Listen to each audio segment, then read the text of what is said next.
Okay, this is going to be a pretty short, quick video.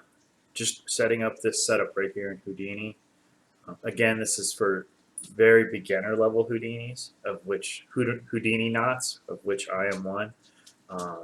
This is going to be using the new, no, I guess it's not new that much new anymore, but the RBD solvers and the RBD bullet simulation. So you can do it in the SOPs level. But again, it's oriented to somebody new in Houdini, so this is what it looks like. So now I'll turn that off. Let's jump to a clean scene, and let's just set up that same exact thing.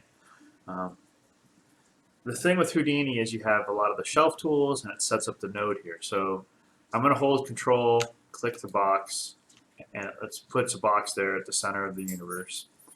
And if I hold Control and hit sphere, it's going to put a sphere at the center of the universe, and you can see me drag this up. If I hold down space and use the mouse wheel, I can kind of zoom in and out. One thing that wasn't intuitive to me in the beginning was because this lock is on, I can't pick other stuff. So you have to hold down S. So S lets me pick that. S and click here lets me pick that, so I can pick these different items. So to set up this simulation, we're going to use a really easy tool. This is the easy mode button, right? So in SimpleFracture, they have this SimpleFracture. So you want to pick the thing that you want to smash. Actually, before we set that up, let's put the animation in. So I'm going to animate the sphere.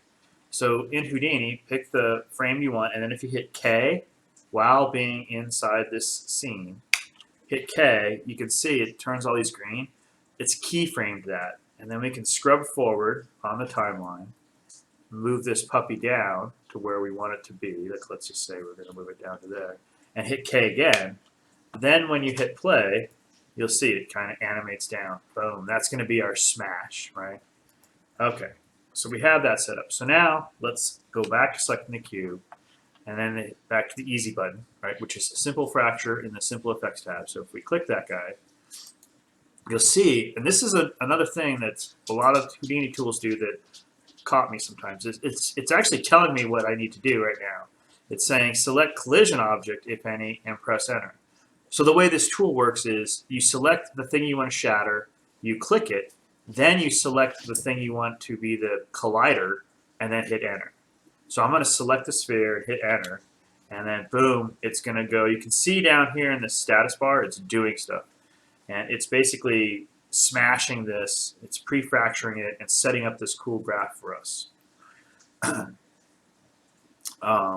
And wiring up the, well, let's just kind of look at it real fast. So these two nodes here are the import nodes. So see how it's object merge? So it's grabbing stuff from the object context, e.g. our collision and our box, right? And it's pulling them into this context. And then it's taking the cube. This is the material fracture. This is the configure. This is the RBDBulletSolver. And then this is the output. And this here is the sphere coming in. It's got a RBD configure. And then it's hooked up to the fourth input there, which is collision geometry. Now, once you do all this, you might think you're done. You hit play, and they both kind of just fall. Okay. So there's a problem here where the reason the cube is falling is because there's no ground. So if you select the fracture solver, go to ground, and add a ground plane, then the box will no longer fall eternally. Unfortunately, our sphere is still not smashing, right? So this one took me a bit to figure out. And the main reason the sphere is not smashing is because in our object merge, we want to use packed geometry before merging. Still figuring out exactly what packed geometry means. But if you check that box and hit play, sure enough, it'll do our little collision. One thing is our sphere is kind of moving a little slow, right? So if we wanted to fix that, we could come back to our object level, pick our sphere, and we have our key here. If you use your middle mouse button, you can actually drag the starting of the key a little forward, and then when we hit play, it'll fall a little faster because it's just doing it at a less distance. Again, that's it for it. I'll probably do other short Houdini videos, again, geared towards the ultra beginner. But it's a pretty cool tool. It's a little bit, there's a little bit of a learning curve. So Hopefully this helps somebody else out there. See you.